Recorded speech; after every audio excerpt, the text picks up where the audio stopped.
Muy buenas noches. Soy el doctor Elar Manrique, endocrinólogo de la Clínica Delgado, el cual hice mi residencia en el Hospital Arzobispo Loaiza por la Universidad Cayetano Heredia.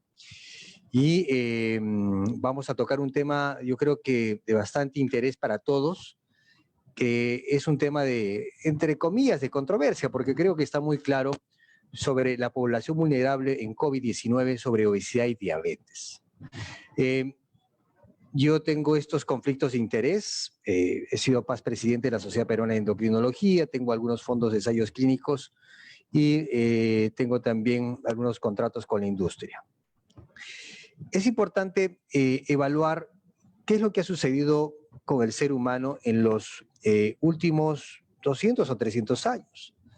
Pues si uno habla en la evolución del ser humano y pasamos de un ser Homo sapiens a un ser verdaderamente un poco más sabio, como es el ser del siglo XXI, este ha sido un ser que mucho tiempo fue herbívoro. Parece que este ser pues no solamente ya vivía de alimentos cuando era nómade de lo que podía recolectar, sino que también se volvió cazador, también se vio un poco carroñero, pero durante toda esta etapa pues pasaron probablemente miles de años. En los últimos 200 años han habido unos cambios importantes desde el punto de vista de tecnología, de industria, de acceso a alimentos y probablemente de estrés laboral también. Y este Homo sapiens se hizo un Homo sapiens obesus. Si ustedes observan, esta cintura abdominal se incrementó y hubo un aumento de la frecuencia del genotipo borrador. Un ser que probablemente se convierte en un ser que come casi de todo. Y unos pueden hablar de un carnívoro muy mal adaptado, porque pues comemos todo el día y probablemente tenemos algunas costumbres que vamos a discutir en esta sesión. Esto lo cogí hoy día del Face y del Internet, donde hablan de esta noticia. Da igual si eres joven, porque debes preocuparte por el COVID si sufres de obesidad. Porque uno pues refiere que el COVID es una enfermedad de gente de la tercera edad por encima de los 60, 65 años como un grupo de riesgo. Pero se ha visto las estadísticas que la gente joven que tiene obesidad o tiene diabetes igualmente tiene riesgo de complicarse por esta infección por COVID. Y si uno habla de números de obesidad, ustedes pueden observar lo siguiente.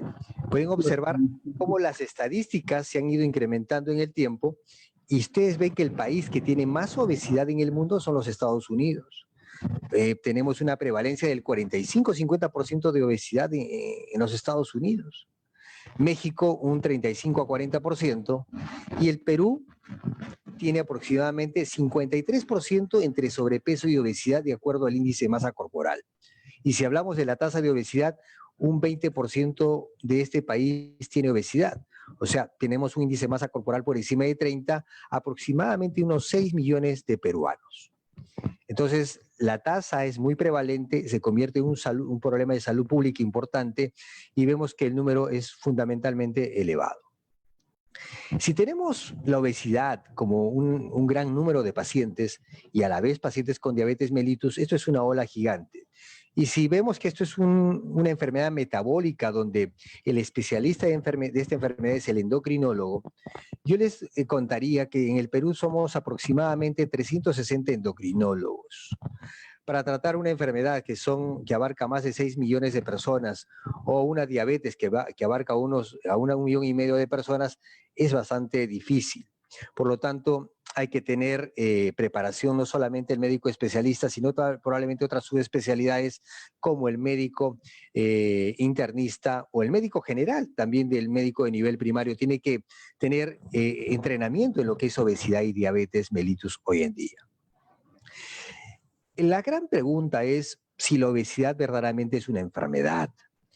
Porque cuando uno habla de obesidad, uno dice, no, señor, esto es un estilo de vida, ¿no? La gente aprende a vivir con su sobrepeso, pero pues no, le hablamos de enfermedad cuando ya tiene diabetes, hipertensión, hiperlipidemia o un problema de artrosis de rodilla, algo que lo haya afectado. Pero antes de ello, pues es un problema porque no tiene síntomas específicos la obesidad.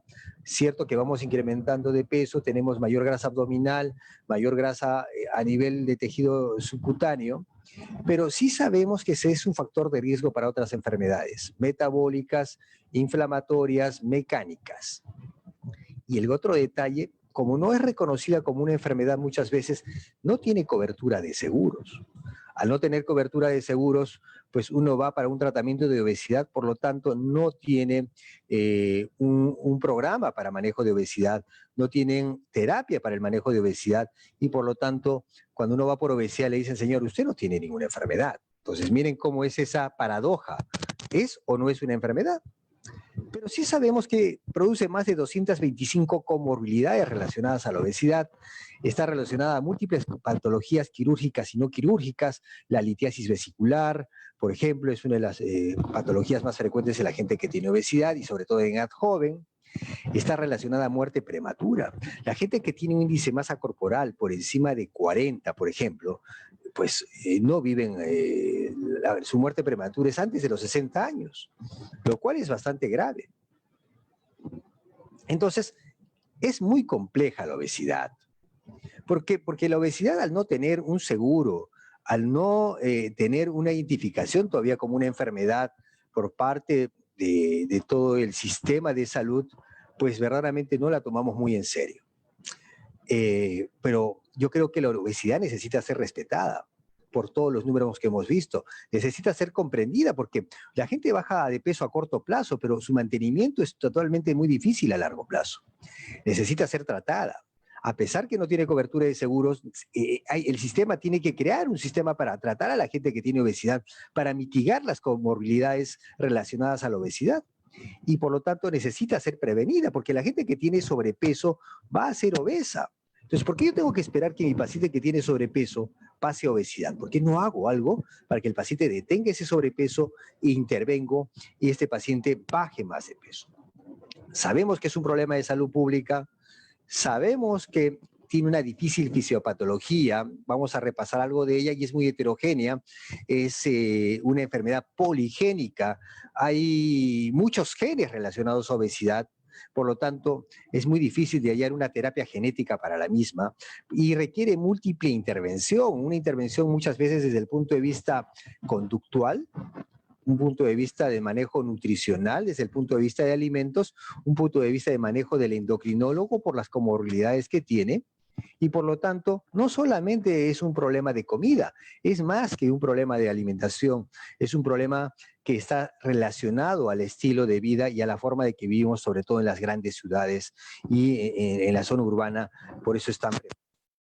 Entonces, como conceptos claves, yo les puedo decir que la obesidad es un síndrome crónico.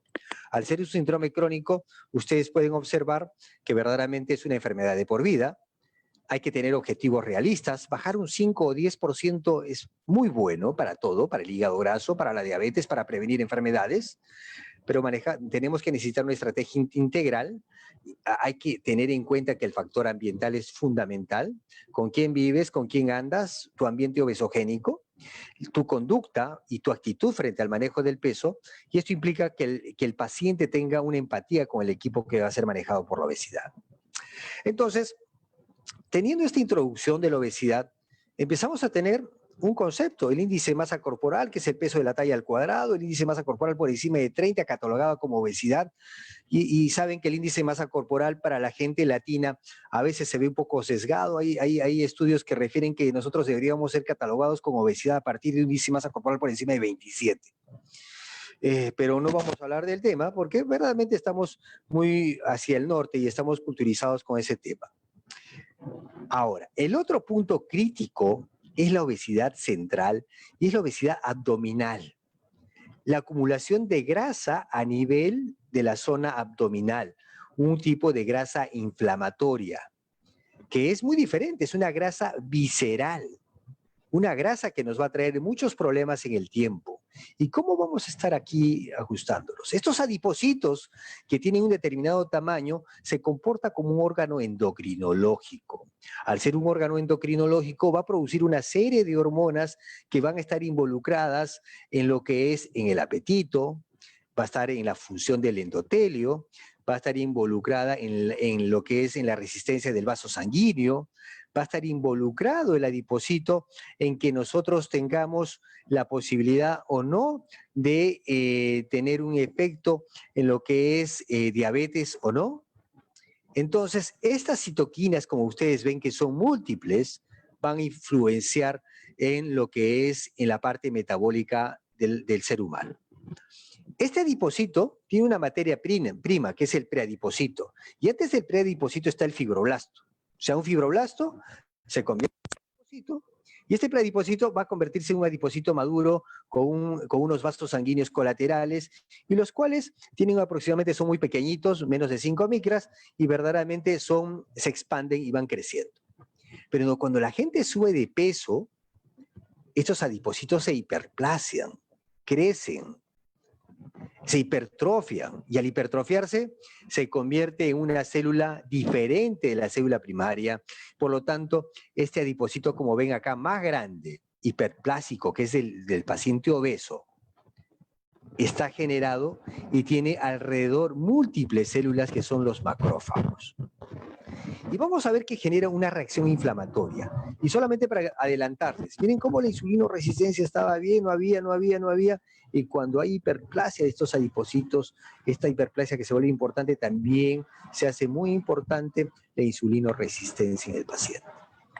Por lo tanto, este crecimiento de los adipocitos permite mayor acumulación de macrófagos. Los macrófagos son células muy importantes para la defensa de la inmunidad innata, lo cual permite atacar a los gérmenes, bacterias y virus. Y ustedes pueden ver acá que estos macrófagos interactúan con un linfocito T, porque es una célula presentadora de antígeno, y el linfocito T con la célula presentadora de antígeno actúan en forma muy importante cuando tenemos una agresión. Al tener más macrófagos, el adipocito más grande recluta más macrófagos.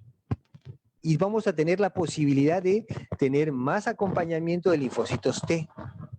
¿En qué momento se produce esto?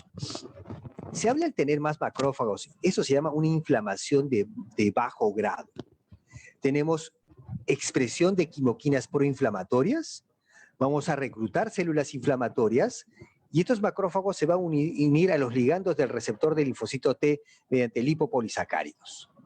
¿Y esto en qué momento se expresa más? Cuando hay hipoxia o baja presión de oxígeno, cuando hay mecanismos de estrés, hay activación del factor nuclear kappa beta, y esto permite la activación de estos macrófagos que están alrededor del adipocito.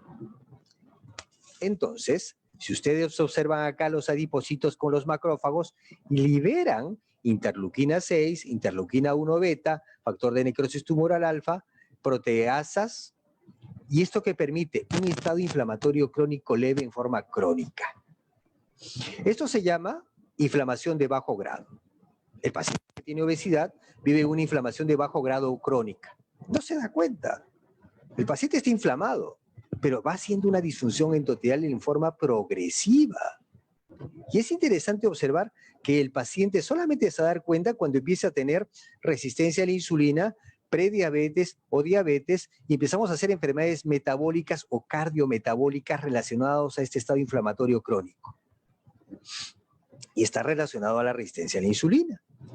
Entonces, es interesante ver que este incremento del tamaño de adipocito produce más citoquinas y mayor acumulación de macrófagos. Cuando hay disminución de la irrigación, estimula el factor de transcripción inducido por hipoxia y promovería más inflamación y más quimiotaxis de macrófagos.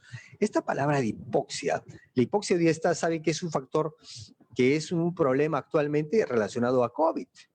Y esto genera una explosión de este tipo a nivel de los adipocitos, lo cual pudiese contribuir al estado inflamatorio agudo en los pacientes obesos con COVID. Existe una apoptosis adipositaria, empieza a haber una disminución de la irrigación, se empiezan también a apoptosear, a morir las células adiposas, y por sustancias quimiotácticas que van a traer más macrófagos. Entonces, esto se vuelve un círculo vicioso. Entonces, cuando el paciente es crónico, ¿qué genera? Esta obesidad abdominal genera que en hombres es 102 y mujeres 88, de acuerdo a la valoración de los americanos. Y en Latinoamérica tenemos la titulación del doctor Pablo Aster, 94 para mujeres y 94 para varones y 80 para mujeres. Triglicéridos más de 150, hombres HDL, hombres menos de 40 y mujeres menos de 50, presión arterial 130/85 y la glicemia en ayunas mayor o igual a 100. Estas son condiciones asociadas al síndrome metabólico y que tienen una correlación en el paciente que tiene obesidad central. El paciente que tiene obesidad central tiene mayor riesgo de tener síndrome metabólico. Y este síndrome metabólico, que da problemas cardiovasculares, problemas metabólicos, también da problemas musculoesqueléticos.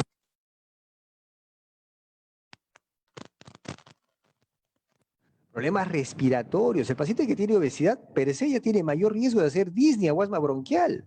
Y tiene mayor riesgo de hacer apnea obstructiva del sueño. O sea, el paciente tiene riesgo de hacer hipoxemia por estar obeso. Y también hipertensión pulmonar. O sea, ya el paciente que hace, por ejemplo, infecciones por COVID y tiene obesidad, si ya tiene de fondo una obesidad importante, ya tiene un problema acá que va a estar relacionado a un problema de severidad probablemente por el COVID. Otras problemas relacionados a obesidad, pues el cáncer, que es muy importante, incontinencia urinaria, infecciones de piel, edema de extremidades, varices, y por lo tanto la obesidad es un problema muy serio para la sociedad. Entonces, ustedes pueden ver acá la importancia de obesidad, genera insulinoresistencia, inflamación crónica, enfermedad cardiometabólica, está generada a la insulinoresistencia, ustedes pueden ver acá, y esto genera un problema sobre la expresión de receptores GLUT4. Y esto es lo que nosotros sabemos, cuando yo tengo una mala expresión de receptores de insulina, no genero receptores de GLUT4, no genero captación de glucosa, y eso va a generar hiperglicemia en los pacientes. Entonces, ¿de dónde sale todo esto? El tejido adiposo inflamado, la alimentación rica en grasas saturadas y azúcares, y esta microbiota intestinal que está alterada en el paciente obeso. El paciente tiene una microbiota intestinal donde tenemos gérmenes, los más conocidos, los firmicutes, que permiten la mayor absorción de nutrientes y calorías asociados también a los lipopolisacáridos y a las bacterias estas que están en la microbiota intestinal y que están alteradas en el paciente obeso. Esto genera ácidos grasos saturados, genera lipopolisacáridos, esto activa los receptores de los linfocitos T4, produciendo más adipoquinas inflamatorias y más inflamación. Entonces, nada, es un paciente de inflamación crónica, y entonces todo esto genera el gran problema del síndrome metabólico.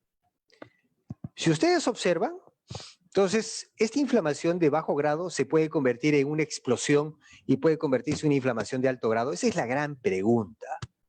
Vamos a tratar de responderla. Si el paciente ya se sabe, por ejemplo, que la proteína C reactiva ultrasensible en el paciente que tiene obesidad de primero, segundo, tercer grado, es mayor que el paciente que tiene sobrepeso y el paciente normal, y si sabemos que esta proteína C reactiva sensible nos da el diagnóstico de reacción inflamatoria sistémica, entonces eso es lo que demuestra la inflamación de bajo grado que viven estos pacientes. Entonces, es importante actuar sobre esta obesidad, es importante saber que tiene otras comorbilidades también la obesidad, y miren cómo el paciente que tiene obesidad y tiene obesidad visceral e hígado graso son los que tienen mayor riesgo de tener diabetes, por ejemplo. A mayor obesidad visceral, mayor hígado graso, mayor riesgo de diabetes. Per se, el paciente obeso tiene mayor riesgo de infección. Aparte que tiene todo este componente inflamatorio crónico, por ejemplo, las infecciones más frecuentes en los pacientes con obesidad es neumonía. La neumonía es un factor y se asoció sobre todo con H1N1 y también con la infección por el MERS-CoV, lo cual también las estadísticas refieren que es predisponente, o sea, epidemiológicamente ya tiene un riesgo de hacer infecciones como neumonía, aparte de infecciones de piel, aparte también hay estadísticas como tuberculosis, también hay estudios con influenza y hepatitis viral. Entonces, el paciente con este grado de inflamación crónica está inmunocompetente no adecuado. Por lo tanto, no podríamos decir que está inmunodeprimido, pero no es inmunocompetente. Yo creo que esa es la palabra correcta.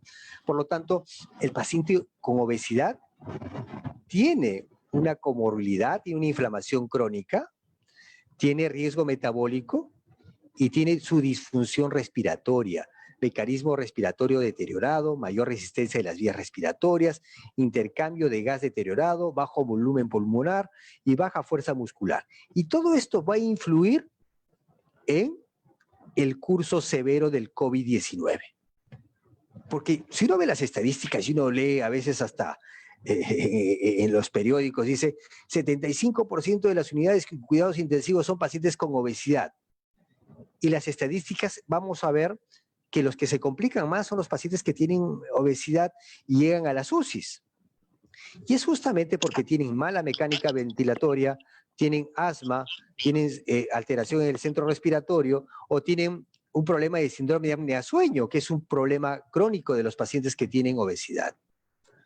Y todo esto va a influir en la alteración de los músculos esqueléticos y por lo tanto va a tener un problema también en la musculatura para disminuir, tenga una compliance pulmonar disminuida y tenga un trabajo respiratorio incrementado.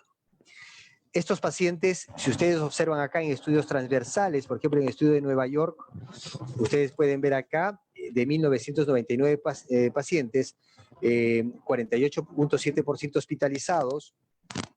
Ustedes pueden los pacientes que tuvieron hospitalización versus el grupo no hospitalizado, los que fueron hospitalizados fueron los que tuvieron índice de masa corporal 33% entre 30 y 40. Más de 40, 6.9. Versus el grupo que no era hospitalizado, el índice de masa corporal era menor, o sea, eran más delgados los que no se hospitalizan. Esta es una data interesante porque ustedes observen aquí el riesgo de entrar a una unidad de cuidados intensivos por coronavirus, por SARS-CoV-2. Vean acá, índice de masa corporal menos de 25, 47.1%. Con índice de masa corporal de 25 a 30, 60%. De 30 a 35%, 75%. Más de 35 de índice de masa corporal, 85%. O sea, a más peso, a más índice de masa corporal, más posibilidades de llegar a una unidad de cuidados intensivos. Yo creo que esa es la premisa. O sea, el paciente con obesidad tiene que cuidarse demasiado porque va a llegar a la unidad de cuidados intensivos a pesar que se vaya a cuidar. Entonces, tiene que empezar a bajar de peso. Entonces, ¿qué retos adicionales tenemos en el paciente con obesidad? Al tener una obesidad de segundo o tercer grado, necesitan camas hospitalarias bariátricas o camas mucho más grandes. La intubación es difícil. Es más difícil obtener estudios por imágenes, el peso límite en las máquinas. O sea, cuando uno va a tomarle una tomografía es mucho más difícil. Es más difícil su movilización y transporte y no se pueden colocar, por ejemplo, pronación los pacientes que tienen obesidad severa. Entonces, se convierte en un reto el manejo del paciente que tiene obesidad y COVID. Algunas estrategias para el manejo de la obesidad. Como endocrinólogo, yo les puedo decir que el cambio de estilo de vida autodirigido tiene importante en un corto tiempo, o sea, a corto plazo funciona. Cuando el paciente deja de comer en la noche, cuando el paciente trata de seguir una línea por alguna ruta que encontró, ya sea en algún texto, funciona un corto tiempo. Pero después el paciente vuelve a su rutina normal y pues pierde el rumbo del control del estilo de vida. Es más importante tener un cambio de estilo de vida dirigido profesionalmente con un equipo multidisciplinario, o sea, pues endocrinólogo, nutriólogo, que me parece fundamental para que el paciente pueda bajar de peso, y también quedan los medicamentos antiobesidad, que también hay que saberlos escoger al paciente y también cuál es la necesidad de que puedan utilizar esto los pacientes que tienen este tipo de riesgo. Cirugía de pérdida de peso y, por último, combinaciones postquirúrgicas. Ahora, vamos a hablar un poco de diabetes. La diabetes en el Perú tenemos 7%, la costa tiene 8.2%, la sierra tiene 4.5% y la selva 3.5%. Este es un dato del doctor Seclen de hace unos 8 años, y donde observamos que cuando hablamos de diabetes, el paciente antes que tuvo obesidad, tuvo prediabetes y termina diabético. Es la punta del iceberg. Entonces, no lleguemos al final del camino. Podemos hacer mucho aquí, cuando el paciente está con hiperinsulinemia, resistencia a la insulina, o el paciente tiene obesidad, o cuando el paciente tiene prediabetes, para evitar que el paciente haga diabetes. Cuando hablamos de diabetes, ya el paciente tiene afectado 50% de la secreción de insulina de ese páncreas. La problemática, porque hay más casos de diabetes y más casos de obesidad en el Perú, lo cual agudiza la falta de una atención oportuna y de calidad de este grupo de pacientes.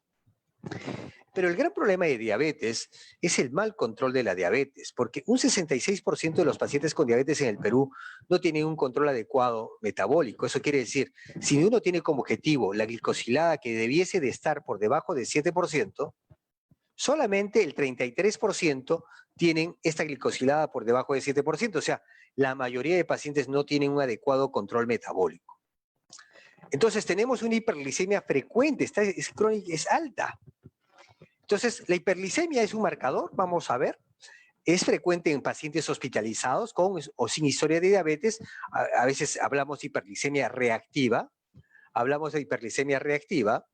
Y eso uno tiene que entender que estos pacientes tienen incremento de hormonas de estrés cuando estás en hospitalización. Hay un efecto dañino sobre diversos sistemas cuando uno está hospitalizado. Y es interesante evaluar también el paciente crítico. Al tener un paciente crítico, el paciente también necesita un control glicémico estricto. ¿Por qué? Porque esto permite una mejor tasa de supervivencia durante la hospitalización. Se sabe que la hiperglicemia es un marcador independiente de mal pronóstico en la hospitalización. Entonces, sabemos que la hiperglicemia altera el sistema inmune, altera la cicatrización, altera el estrés oxidativo, produce disfunción endotelial, produce un estado procoagulante y proinflamatorio, que hoy día sabemos que está muy en boga el estado de hipercoagulabilidad en los pacientes con COVID. Pero ustedes pueden observar acá cómo el paciente también ya con diabetes per se o hiperglicemia tiene un estado precoagulante y proinflamatorio. Hay mayor retención de fluidos, alteraciones hidroelectrolíticas y exacerbación de isquemia miocárdica. Entonces, es muy importante el control de la glicemia. Acá alguna data. Los pacientes que tienen diabetes durante la hospitalización, su riesgo de mortalidad es 3%. Pero cuando la hiperglicemia es de nuevo durante la hospitalización, el riesgo de mortalidad es 16%. Su estancia hospitalaria es mucho mayor. O sea, si un paciente que tenga una infección severa y haga una hiperglicemia durante la hospitalización, su riesgo de mortalidad y su estancia hospitalaria va a ser mayor. Por lo tanto, hay que controlar la diabetes durante la estancia hospitalaria. Y acá tenemos alguna data local, algún trabajo que se hizo con la doctora Nancy González y la doctora Giovanna, donde ustedes pueden observar lo siguiente. Ustedes observen aquí cómo este es un estudio de 424 pacientes del Hospital Loaiza, la mayoría de la costa, 11% de analfabetismo. Miren, esto es del año 2013. O sea, a pesar que estamos hablando del siglo XXI, todavía los niveles de analfabetismo no son tan pequeños. La tasa de fallecimiento la tuvimos un 10% de los pacientes. Pero lo que quiero que observen es esto. La hemoglobina glicosilada promedio de ingreso al hospital fue 9.8%, con una glucosa al ingreso de 194. O sea, son pacientes mal controlados. Y la glicosilada de los que murieron fue 10 promedio. Pero, ¿cuál es la causa de hospitalización de los diabéticos?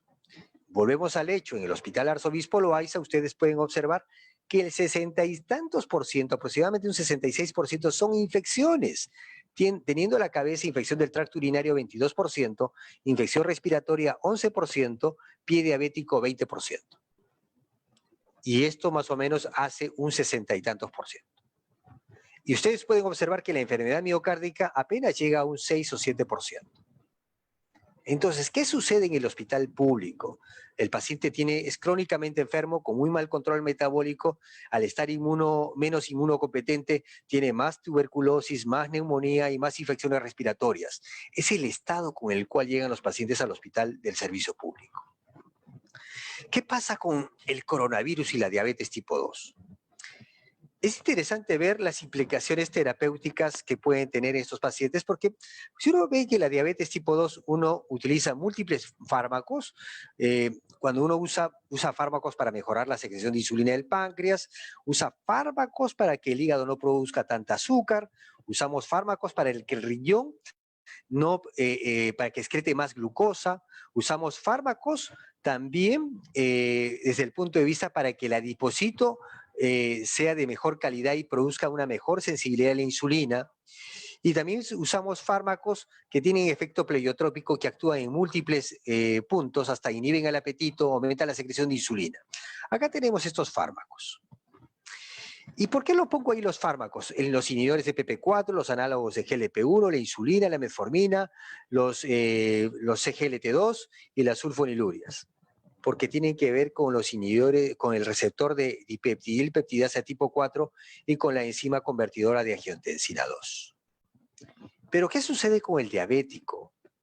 El diabético se ha observado, ustedes saben que la enzima convertidora de angiotensina es sistémica, todos la tenemos, tiene una relación con la angiotensina y con el angiotensinógeno y está relacionada con la hipertensión arterial y disfunción endotelial, ¿no? Entonces, hoy día se usan lo que es los inhibidores ECA, los que son los que inhiben la enzima convertidora de angiotensina y permiten que estas ECA o estos receptores ECA se expresen más.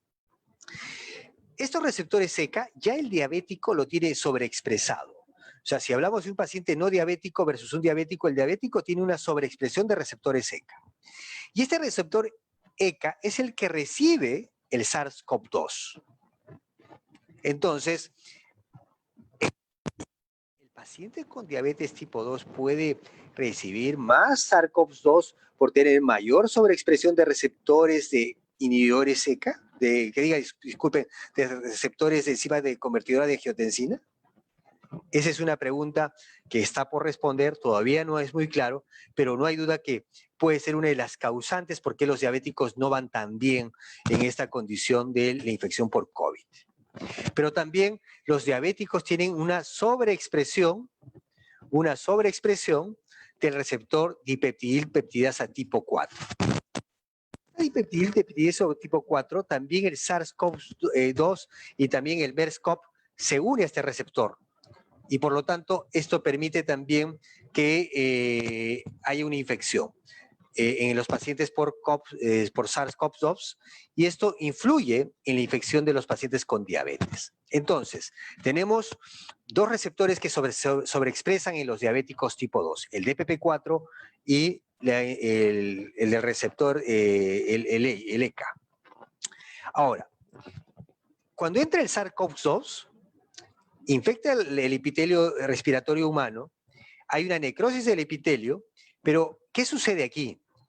Como hay un incremento de la expresión del receptor del ECA, esto produce una mayor expresión a nivel disfunción cardíaca, puede producir injuria renal, puede producir una actividad del macrófago que va a incrementarse, va a comprometer la acción del neutrófilo, va a permitir también una alteración en la señalización del neutrófilo que está asociado a la hiperglicemia de estos pacientes y una disregulación autoinmune, inmunológica.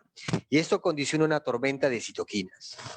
Entonces, miren cómo esta condición ya de tener diabetes y una sobreexpresión de receptores y una hiperglicemia mal controlada puede dar paso a una condición clínica y tórpida de los diabéticos tipo 2 y tipo 1. ¿Cuál es la prevalencia de diabetes en los pacientes infectados por COVID-19? Si uno habla de las series, uno habla entre 30 y 40%. Y el grupo más prevalente es entre 50 y 60 años y mayores de 65 años, como ven aquí. Acá tenemos otro estudio que es de 5.700 pacientes en Nueva York, donde vimos que hipertensión, 56% de los pacientes, obesidad con índice de masa corporal mayor a 30 a 41%, obesidad con índice de masa corporal a mayor a 35, 19%, y diabetes un 33.8%. Los pacientes menores de 20 años, las tasas de mortalidad fueron más altas cuando tuvieron diabetes.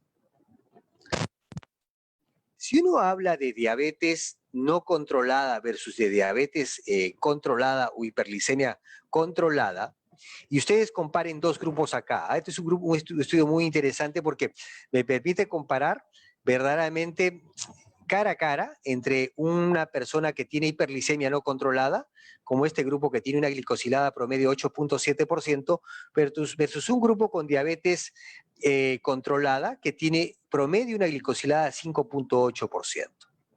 Entonces, ¿qué sucede? Por ejemplo, la tasa de filtración glomerular es mucho menor en el paciente que tiene hiperglicemia no controlada, 63 mililitros por minuto. El grupo que tiene la diabetes controlada, 73 promedio. La muerte en hospitalización, 28% versus 6%. Eso quiere decir 28% de mortalidad en el grupo que tiene diabetes mal controlada versus el grupo que tiene diabetes bien controlada, 6.2%. Entonces, eso implica que si no tengo un control adecuado de la diabetes y me da infección por COVID-19, mi mortalidad es mucho mayor. ¿Cuál es la condición de un diabético? Controla tu diabetes y tu mortalidad va a ser mucho menor. Este es otro estudio donde vemos también, este es 9.1 versus 5.9, donde vemos también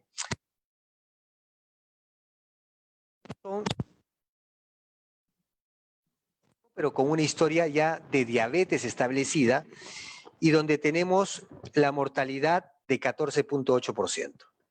Pero estos son los pacientes que hicieron hiperglicemia no controlada sin diabetes no conocida durante la hospitalización con el COVID y la mortalidad era 41%. Entonces se vuelve a repetir la estadística. La hiperglicemia durante la hospitalización da más mortalidad que cuando uno tiene una diabetes de larga data. O sea, el hacer una hiperglicemia durante el efecto, cuando uno tiene COVID, pues tenemos mayor riesgo de morir. Y por eso tener mucho cuidado con el también, los cuales son necesarios muchas veces, pero también hay que controlar los niveles de glucosa. También la hipertensión, los grupos tienen también hipertensión. Es un factor de riesgo de mortalidad y vamos muy bonito donde se asocia algunos parámetros bioquímicos con respecto a los que tienen diabetes con COVID y los que no tienen diabetes. Muerte es 11% de los pacientes con diabetes y mal controlados. Y miren ustedes acá los niveles de interleuquina 6. Ustedes pueden ver acá, vamos a ver en la línea azul, son los pacientes que están bien controlados y en la línea naranja son los pacientes que están pobremente controlados. Vamos a ver, el promedio de glucosa es más o menos entre 200 y 300, en el grupo que tiene mal control de glucosa, y otro grupo está entre 80 y 120. Los niveles de interleuquina 6 están mucho más elevados durante el evento del COVID que el grupo que tiene diabetes bien controlada. Interesante, sabes que interleuquina 6 de respuesta inflamatoria y está asociada a esta tormenta de citoquinas. Entonces, miren cómo interleuquina 6, yo he visto y hay pacientes con dosajes de interleuquina 6, 1600, 1800. Y entonces ahí viene la gran pregunta, verdaderamente, ¿en qué momento viene a bloquear esta interleuquina 6? Si esos pacientes tienen riesgo o no tienen riesgo de hacer un riesgo de morir. Y como ven, los diabéticos tienen mayor riesgo de morir. La linfopenia y la proteína C reactiva es más elevada y más persistente en el tiempo en los pacientes con pobre diabetes controlada. Acá vemos la linfopenia, que es mucho más evidente en el grupo que los pacientes que tienen glucosa controlada. Y acá también vemos acá la proteína C reactiva, cómo está mucho más persistentemente alta en el grupo que tiene diabetes mal controlada. La neutrofilia más alta en el grupo con diabetes mal controlada y los niveles de hidrogenasa láctica también están mucho más elevados. La tasa de supervivencia ajustada es 11% menor en el grupo mal controlado. Entonces, que el grupo bien controlado. Entonces, ¿existe una fatalidad por tener diabetes? Sí, mire, este es otro estudio italiano. 35% de los pacientes que hicieron mortalidad eran diabéticos. Entonces, ¿qué recomendaciones yo les podría dar para los pacientes que están con diabetes? En riesgo y vulnerable, tanto como la población que tiene obesidad. no hay duda. O sea, hay que cuidar a los diabéticos. Yo creo que es darle recomendaciones tras recomendaciones el día a día. Yo como endocrinólogo tengo que decirle a mi diabético qué tiene que hacer durante esta cuarentena. Y lo primero que le tengo que decirle, oiga, señor diabético, usted tiene que mantener un control adecuado de su glicemia entre 80 y 130, una glicosilada por debajo de 7% para evitar complicaciones con el COVID. Tiene que usted tener un glucómetro con pilas y tiras reactivas para su glucómetro durante la cuarentena y que usted puede monitorizar su glucosa diariamente. Debe tener sus medicamentos y aprovisionarse de estos durante la cuarentena. Y si usa insulina, debe refrigerarlas, debe tenerlas a la mano. Y también debemos de ver el cuidado de los pies, porque, ya que es una complicación frecuente en diabetes. ¿Qué medidas yo puedo tomar en un paciente que tiene diabetes y que va a la emergencia? Si el paciente tiene diabetes y va a la emergencia y no sé si tiene COVID, el paciente entra con un descarte de infección por COVID y lo primero que tengo que también plantearle, ¿cómo está su control glicémico? Muchas veces, ¿qué hacemos? Señor, ¿tiene problema respiratorio? No, tiene fiebre, no, ya, entonces regrese usted si tiene fiebre y tiene tos. Y si era diabético, ¿le tomaste la glucosa? ¿Hiciste algo para que sea evaluado por endocrinología o para que sea evaluado por una interconsulta? Porque ese es el punto, porque si no el paciente te va a regresar en 7 o 10 días o un mes. Determinar cuáles son sus riesgos, mejorar el control metabólico lo más pronto posible, ya que si yo mejoro el control metabólico, ayudo a reducir el riesgo de infección por COVID y la gravedad por COVID. Si se presentara en la siguiente semana, esto es algo vital. Yo creo que hay que intervenir en esta situación, o sea, todos estamos diciendo que no salgan los diabéticos de casa, totalmente de acuerdo, pero si no hacemos algo porque controlen la diabetes, no estamos haciendo mucho verdaderamente. Un buen control glicémico también puede disminuir las posibilidades de neumonía bacteriana agregada, o sea, ya pues también la neumonía bacteriana agregada, después de una neumonía por COVID, es parte también del proceso donde el paciente se puede complicar con estas neumonías agregadas. Los pacientes con diabetes y enfermedades cardíacas o renales deben ser con cuidados especiales. El diabético no solamente es diabético, tiene tensión, tiene problemas de dislipidemia, tiene problema renal y necesita manejo también multidisciplinario.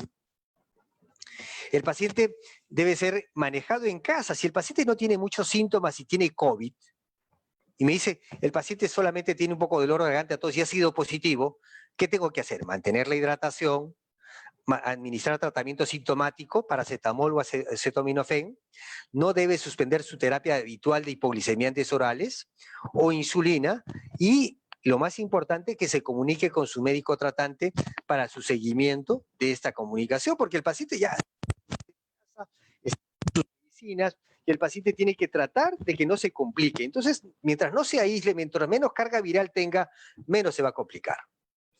Los tipo 1 son de mucho más cuidado, son pacientes que van a tener mayor riesgo de cetoacidosis diabética y tienen que tener cambios en sus dosis de insulina, porque estos pacientes cuando tienen COVID hacen más resistencia a la insulina y sus dosis se incrementan.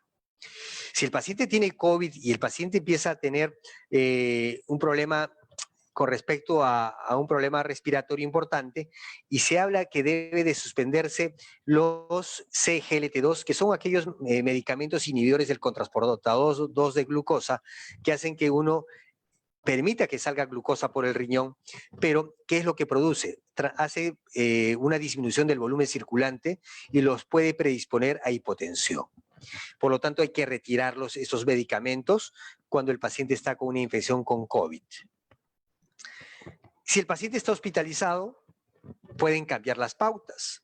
Puede necesitar un monitoreo más frecuente de la glucosa, mañana, tarde y noche.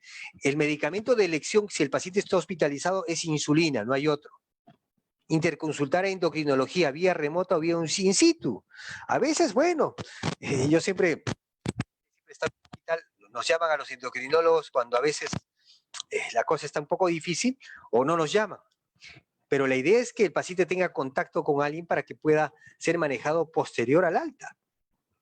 Los pacientes hospitalizados con enfermedad grave necesitan monitorización frecuente de la glucosa y mantener un rango de la glucosa entre 140 y 180. Eso está demostrado.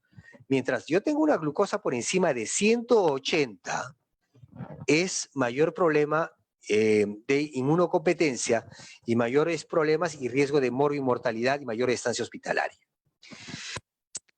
Todos los medicamentos, metformina, sulfonilurias, etcétera, y solamente debe quedarse con insulina. ¿Qué pasa si el paciente está en cuidados intensivos? Idealmente usar bombas de insulina de forma endovenosa. El paciente tiene más resistencia a la insulina por toda la infección severa. Muchos pacientes requieren hasta 20 unidades de insulina por hora. Y también tienen que recibir nutrición enteral o parenteral y soporte nutricional. Entonces, esto es muy importante porque el paciente va a estar muchos días en cuidados intensivos y es el gran problema. Muchas veces interrumpes la nutrición y el paciente lo predispones a hipoglicemia si es que está con insulina en forma continua por bomba de insulina. Los pacientes con cetoacidosis diabética deben recibir manejo de cetoacidosis diabética, que eso lo sabe muy bien las salas de urgencias. Y los pacientes que manejan insulina, si no tengo bomba de insulina, puedo utilizar insulina basal, ya sea insulina, análogos de insulina o NPH, mucho mejor análogos de insulina. Y si el paciente es tipo 1 y está usando una bomba de infusión continua de estas que se colocan los pacientes tipo 1, hay que retirarla y utilizar esquema basal bolo. O sea, un paciente que está con COVID y está con tipo 1 y está con una bomba, retiramos la bomba de insulina, usamos esquema basal bolo o infusión continua de insulina. Para terminar, siempre deben excluir la infección aguda de pie. Muchas veces nunca revisamos el pie. El paciente muchas veces ya tiene mucha edad, mucho tiempo de enfermedad y tiene una isquemia crítica de los miembros inferiores. Y si el paciente está en un estado protrombótico y está a riesgo de trombosis, no ayuda a que una isquemia de miembros periféricos es posible. Entonces, hay que asegurarnos, revisar los pies, que esté intacto y protegido. Hay que tomar acción en esta enfermedad y hay que tener protocolos locales de pie diabético. Hoy en día, sabemos que el médico general y hemos visto niños, hemos visto gestantes, hemos visto de todo. Entonces, ¿cuál es mi recomendación? La gente que esté en pregrado tiene que volverse experta en diabetes y obesidad, porque son enfermedades muy prevalentes y que deben ser tratadas la mayoría en el nivel primario. Hoy en día se dice que, bueno, los médicos, en el año 1905, ustedes saben que una de las epidemias fue la sífilis. Enfermedad de transmisión sexual, pues se supo mucho, eran expertos. En el año 85, cuando nos tocó también esta epidemia, empezamos a saber mucho de SIDA, de HIV, y nos volvimos expertos. Señores, en el año 2020 los médicos tienen que conocer de obesidad, de diabetes y de coronavirus. No hay duda, y vamos a aprender más de medicina. Los fármacos nunca van a reemplazar las conductas saludables, señores. Yo creo que eso es fundamental para que ustedes entiendan que hay que hacer prevención a todo nivel. El médico de mayor integración es el médico que hace prevención. El médico que trata enfermedades aprende el protocolo, que sube, que baja, está bien. Pero yo creo que los médicos más importantes van a ser los médicos que hacen prevención. Y que muchos médicos de esta, pues tengan esa vocación de hacer mucha prevención. Estas son las dos instituciones, mi querido Hospital Loaiza, Arzobispo Loaiza y la actualmente. Muy bien, muchas gracias y estaremos contestando algunas preguntas que creo que por ahí deben haber algunas. Vamos a revisar el chat, si es que no se me cierra esto. Entonces, importante, ahí está, vamos a ver aquí. Y vamos a ver entonces algunas cosas. Yo creo que es muy importante, hay unas preguntas que voy a tratar de responderles. Hay personas con sobrepeso leve y preobesidad. ¿Hay diferencias entre el riesgo al infectarse por COVID-19? Bueno, yo creo que hay una relación directa, por lo menos en los estudios, con el índice de masa corporal. Todos los estudios apuntan que un índice de masa corporal por encima de 30 tiene mayor riesgo de complicarse por COVID. Si hablamos de sobrepeso, estamos hablando entre un índice de masa corporal de 25 y 29.9. Y se complican también están en los que entre 27 y 30. Pero yo te voy a decir una condición importante. La gente que es latina o hispana, que nos parecemos más a los asiáticos, estas personas ya tenemos un tipo de obesidad con un índice de masa corporal por encima de 27. Y yo creo que si tú ves en las UCIs, muchas personas también tienen sobrepeso y están complicadas. Necesitamos esta literatura y es muy importante tomarla en cuenta. Y por eso todos los que están en los hospitales, pues tienen la importancia de hacer estudios epidemiológicos de este grupo de pacientes que es muy importante. Pero yo creo que sí, yo creo que aparte tienes menos riesgo, pero igualmente ya el tener un índice de masa corporal de 27, 28, te expones a un riesgo de una complicación por COVID. ¿Por qué la selva tiene un porcentaje menor de... Comentaré que su porcentaje era mucho menor hace unos 10 años y su porcentaje probablemente se ha incrementado 5% a 3.5%, o sea, se está incrementando. Y uno del aspecto del sedentarismo, ¿no? Yo creo que todavía la gente de la zona urbana como de los hospitales públicos tienen una condición que es muy importante. Que diga, de las zonas urbanas caminan menos, tienen más sedentarismo. En cambio, la gente que tiene en la selva y en la sierra, todavía en la zona rural, la gente tiene menos sedentarismo y como una forma todavía muy básica y rural. A pesar que en las ciudades yo creo que sí se está incrementando la diabetes. La migración va a ser un efecto interesante e importante en el incremento de las prevalencias de estas enfermedades metabólicas. Por lo tanto, hay que considerarlo, hay que considerarlo. Los que tienen problemas con la tiroides son vulnerables al COVID-19. Verdaderamente los que tienen punto de vista, si no está controlado, si eres un hipertiroidismo, no hay duda, o sea, no eres inmunocompetente, estás con un problema inmunodeficiente. Y si estás con hipotiroidismo, de alguna manera, también. Entonces, la idea es regular, no ser ni hipo ni hipertiroideo, recontrolarlo. Entonces, te puedes exponer. No hay mucha literatura, todavía no hay mucha data con respecto a los riesgos, pero la idea es tener el hipo o el hipertiroidismo bien controlado. A ver, acá, los que tienen... Mi esposo tiene 49 años, tuvo prediabetes, no tiene vaso, operado desde los 5 años, por malformaciones congénitas, el estrés es un punto. ¿Cómo lo puedo ayudar? Hace ejercicio, pero no logra hacer mucho bajar de peso. Bien. Bueno, si tiene operación del vaso, no hay duda que es un paciente competente. Por lo tanto, ese paciente recibe sus vacunas cada cierto tiempo y a la vez tiene sus chequeos de oncología y el paciente, al parecer, tiene sobrepeso u obesidad. Entonces él dice, ¿cómo puedo ayudar? El ejercicio no lo hace bajar de peso. Señores, ¿qué es más importante, el ejercicio o la alimentación? Señores, la alimentación es lo más importante.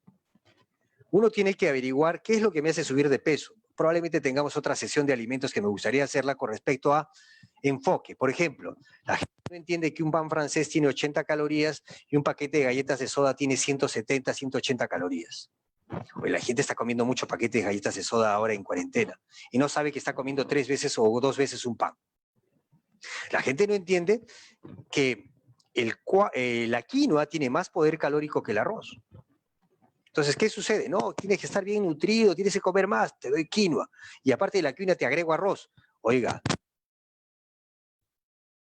tengo que tener en cuenta qué es lo que como. Entonces, probablemente tú quieres hacer ejercicio que queme muchas calorías, pero si lo que ingresa no lo has controlado, probablemente ese ejercicio va a terminar siendo en vano y verdaderamente... Claro. Mi recomendación, revisa la Sociedad Peruana de Endocrinología, la web. Ahí hay un librito que se llama EVA, que está todas las calorías, hay muchas calorías de la comida peruana, que te va a ayudar mucho a tener un lineamiento de lo que es qué comer, cómo comer y cuándo comer.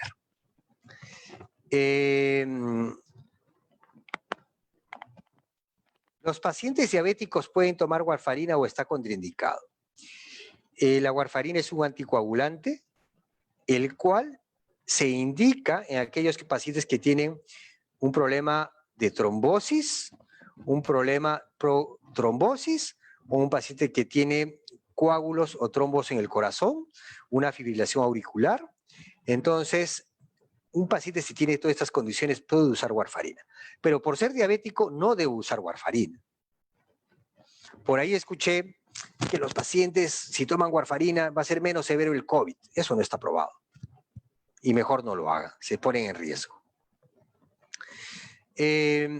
Los pulsos de metilprednisolona. Yo creo que los pulsos de metilprednisolona son individuales, se individualizan en cada paciente, dependiendo en qué etapa está el COVID.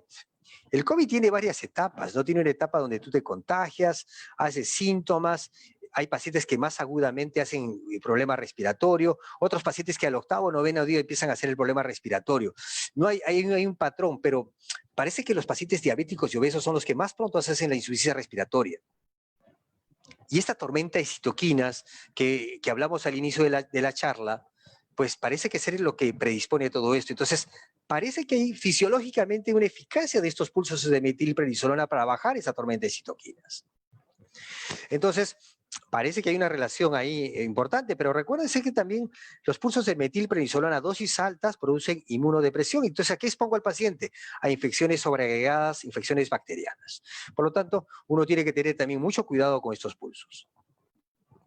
¿Qué hace con un paciente COVID dialítico con mal apego un COVID diabético con mal apego a tratamiento? Y además son añosos. Yo creo que siempre yo les diré el concepto. Hay dos tipos de pacientes, ordenado y desordenado. Hay que tratar que nuestros diabéticos se ordenen. Y a veces no se ordenan porque no le dicen las pautas muy básicas. Por ejemplo, un diabético, un desayuno simple, un pan con queso, un pan con pollo, un pan con huevo. Eso es un desayuno para diabético. Un almuerzo para un diabético, un pollo al horno, una papa al horno y una ensalada. Una cena para diabético, una presa de pollo a la brasa sin pellejo con una ensalada. Eso es dieta para diabetes. Entonces, cuando yo no te lo cuento de esa forma y te empiezo a dar pura ensalada y te empiezo a dar solamente alimentos, alimentos que tienen pura verduras, termino aburrido, termino alejándome del tratamiento y puedo tener problemas. Entonces, yo creo que es muy importante que tengas ese detalle. Ahora, los diabéticos en cuarentena se han hecho más sedentarios. ¿Obesos cómo mejorar? Qué buena pregunta. Bueno, yo creo que todos nos hemos hecho de repente hemos ganado peso durante la cuarentena. Para que eso no suceda. 2 puntos. Mírense al espejo de frente y de perfil. Mírense de frente y de perfil. ¿Qué es lo que les ha sucedido durante estos 50 días? ¿Aumentó el tamaño de la cintura? Usen una balanza. Pésense cada 3 días. ¿Por qué no se pesan cada 3 días? Si tú te pesas, vas a tener un control. Si no te pesas, pierdes el control. Los diabéticos, ¿qué hacen? Se miden la glucosa. ¿Correcto? Los diabéticos se miden la glucosa. ¿Y qué hacen la gente que tiene sobrepeso? Tiene que subir una balanza. Y con eso vas a monitorizar el peso. Lo que no se mide no se controla. El dióxido de cloro está ayudando a los pacientes con COVID. ¿Qué opina usted? Yo creo que es parte del protocolo para lo que es limpieza. El uso de prednisona está indicado como tratamiento alternativo ante el COVID. Afectaría mucho a un diabético o un paciente con problema de tiroidismo, ¿no? Lo afectaría. Se indica la prednisona como algo oral cuando es necesario, pero cuando el paciente no se da los pulsos de metilprednisolona. ¿Cuántas calorías máximas debemos ingerir al día? Depende, pues, ¿no? O sea, te digo, un paciente que tiene diabetes y está controlado y no hay mayor problema, 1.200 a 1.500 es más que suficiente. Un paciente que tiene diabetes y COVID y está con fiebre, su dieta debe ser 1.600, 1.800 calorías probablemente. Pero hay que también ver qué tipos de alimentos vaya a consumir, alimentos de bajo índice glicémico y ver verdaderamente cuál es la dieta más apropiada. Y no olviden que en ello estamos manejando insulina. La evolución de los diabéticos con COVID que han recibido pulsos de metilprednisolona. La data refiere que pues, van algo mejor, o sea, verdaderamente los que reciben pulsos de metilprednisolona hay mucha data que refieren que tiene un efecto beneficioso, pero también he visto ahí literatura que refieren que es un efecto patas con tas, o sea, no hay mayor beneficio. acá. Doctor, ¿cuál es la actividad del receptor ligante al retinol en el adipocito? ¿Hay complicaciones en pacientes que toman retinoides? A ver, la proteína ligadora de retinol. La proteína ligadora de retinol es una proteína que la medimos para evaluar estado nutricional. Es la proteína más cortita y más rápida para evaluar. Alguna vez lo hemos leído y lo hemos explicado para evaluación nutricional. Y de verdad, pero no tengo la relación yo directa si hay un efecto o no del adipocito, no te engañaría. Por lo tanto, ahí es lo que te puedo decir. ¿Qué opinas sobre la megadosis de vitamina C? No hay nada evidente de vitamina C. Yo creo que tu té con limón es bastante aceptable para tomar vitamina C y más que suficiente, pero las megadosis no hay evidencia del efecto, ¿no? Yo creo que, por ejemplo, hoy día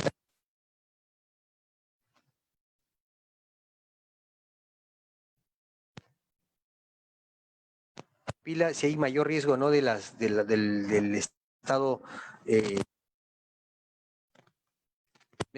pues tampoco no hay estudios, pero la recomendación 1.000 a 2.000 unidades, está ahí, los estudios refieren que debemos de recibir. La dieta más apropiada para el paciente con COVID es una dieta de comidas al día, es un paciente que no puede comer mucho porque está con problema respiratorio, hay que fraccionar la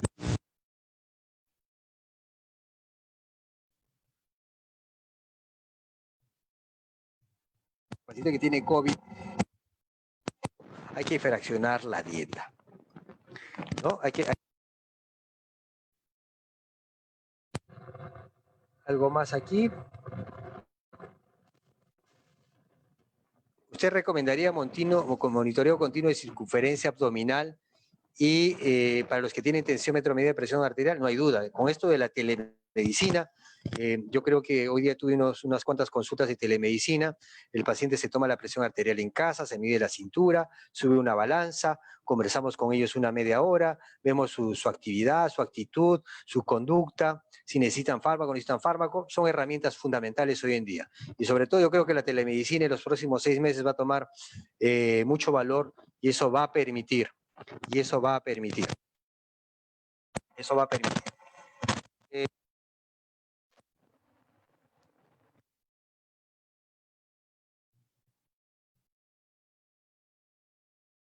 Estamos hablando de la telemedicina y yo creo que la medida de la cintura y también tener un tensiómetro y tener un glucómetro. Entonces, eso es parte de tu armamentario para el paciente. ¿Algunas contraindicación sobre el uso de magnesio como suplemento nutricional? Ninguna. Yo creo que tampoco está contraindicado, no voy a mayor punto, pero un paciente que tiene una mala diabetes probablemente tiene una desnutrición por diabetes y tiene una deficiencia nutricional de muchos oligoelementos, donde no solamente necesita magnesio, necesita de zinc y otros oligoelementos, vitamina B1, B6, B12, y se puede beneficiar de estos suplementos cuando el paciente está malnutrido. ¿Ya? Los que sufren de hipotiroidismo pueden recibir normal corticoides, sí, no hay ningún problema. Si el paciente está regulado, puede recibir si tiene la indicación adecuada. No hay profilaxis con ivermectina. Yo creo que eso es un punto importante. O sea,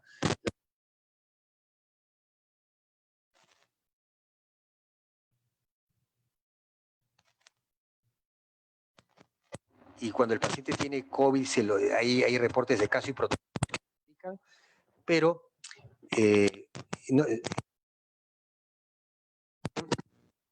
usan y la ivermectina no está indicada para profilaxis, ¿correcto? La ivermectina no está indicada para profilaxis. La ivermectina hay protocolos para el tratamiento, pero también hay todavía mucha discusión, porque se ha visto que retrasa la replicación del virus de alguna manera, pero yo recomendaría no ivermectina para profilaxis.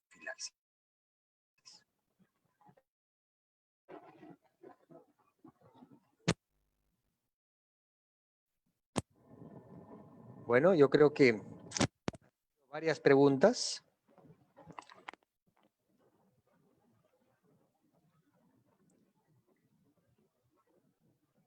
Utilidad de índice masa corporal en adultos mayores que fisiológicamente tienen descenso de la talla. Sí, pues eso es un detalle, pero de todas maneras da un comparativo, peso de acuerdo a la talla, porque lo pesas y la talla del momento, entonces ayuda a hacer un comparativo en el tiempo. Y la cintura abdominal yo creo que resulta siendo también muy importante en el seguimiento de estos pacientes. Algunos estudios indican que los bajos niveles de vitamina D, yo nuevamente estoy de acuerdo, hay algunos estudios que han relacionado deficiencia de vitamina D con mayor severidad por COVID.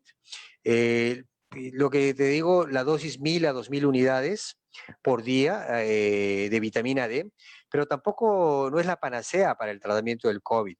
He visto hoy día como 4 artículos que han salido con relación a vitamina D y van a seguir saliendo más cosas. Pero yo creo que el punto más importante en diabetes y obesidad, en obesidad es bajar de peso y en diabetes es controlar la diabetes. ¿Cuánto sería la dosis como máximo del uso de corticoides en el paciente con sintomatología severa de dificultad respiratoria? Mira, los pulsos de metilprednisolona, cuando uno maneja, puede manejar 1 gramo, medio gramo. Yo creo que en los hospitales he visto 1 gramo que dan de pulso y es muy independiente también del protocolo que se manejan, de 500 miligramos a 1 gramo promedio. Doctor, ¿qué medidas usted recomendaría en un paciente diabético con COVID severo crítico con problemas de coagulación producto del COVID? Yo creo que es interesante esta pregunta porque es un poco que me llama la reflexión del estado procoagulante que tiene el paciente con diabetes. O sea, yo te diría como concepto, el paciente con diabetes es un paciente protrombótico en riesgo. Y con una tormenta de citoquinas, el paciente tiene mucho riesgo de hacer trombosis, mucho riesgo. Entonces, ya hay el protocolo de anticoagulación. Cuando el paciente ya está entrando con diabetes, COVID, y el paciente empieza a no ir también al segundo o cuarto día, el paciente se anticoagula. Y eso yo creo que ya es una norma en el protocolo de COVID y sobre todo en el paciente con diabetes. Diabetes puede ser enfermedad trombótica o enfermedad trombótica periférica, lo cual, o pulmonar, lo cual puede complicar su situación del paciente con diabetes y COVID.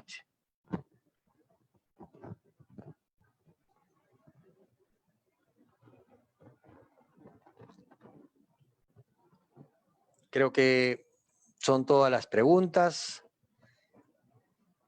Yo creo que estamos en una situación de responsabilidad, yo creo que como digo, responsabilidad social, porque todos tenemos un familiar con sobrepeso, obesidad, tenemos un familiar con diabetes, y el cual tenemos que darle las recomendaciones adecuadas.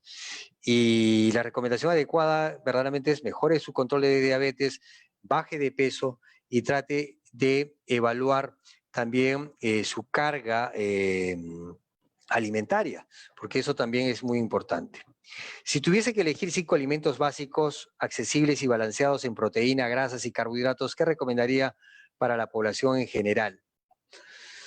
Yo primero lo que te recomendaría es las proteínas. Las proteínas es importante, los huevos no deben faltar en un plato de comida, no son caros.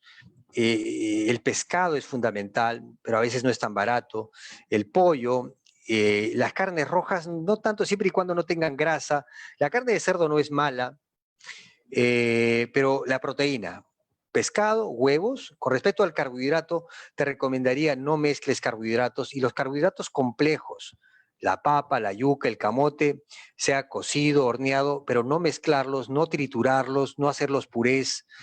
Y las verduras son fundamentales, tienen antioxidantes, tienen vitamina A, vitamina C, vitamina E. Entonces yo empiezo a hacer una buena proteína, un carbohidrato y una ensalada, tengo el plato de intercambios más importante para un diabético y para una persona que tiene obesidad. Esta es una pregunta media política, pero yo creo que hay que opinarla. ¿Qué opinión le merece el hecho de pedir el retorno de personal de salud con IMC entre 30 y 40 para atender pacientes COVID? ¿No se corre mucho riesgo de infección y complicaciones para ellos? Yo creo que hay un punto de riesgo: obesidad con comorbilidades y obesidad sin comorbilidades. El obeso con comorbilidades, hipertenso, diabético, de verdad que no debe ir a trabajar. El que tiene obesidad sin comorbilidades y verdaderamente es un paciente con su glucosa bien, colesterol bien, triglicéridos bien, hipertensión bien, hay que ponerlos a bajar de peso. Pero ya. Entonces, yo no puedo tampoco, desde el punto de vista económico, el Ministerio de Economía, la Sociedad de Industrias, si hablamos de la prevalencia de obesidad, hablamos de 6 millones de obesos en este país. Entonces, la carga laboral de la gente que tiene también tiene que trabajar. Entonces, tenemos que cuidarlos de alguna manera. Entonces hay que hacer trabajo remoto. Oye, si yo puedo hacer teleconsulta desde mi casa, dame teleconsulta desde mi casa. Tengo obesidad y diabetes, tengo IMC 32, hagamos teleconsulta desde la casa. O sea, dame 20 consultas y yo creo que te las hago. Entonces, hay formas yo creo, de instalar y ver cada caso, pero hay que cuidar también a nuestra población médica.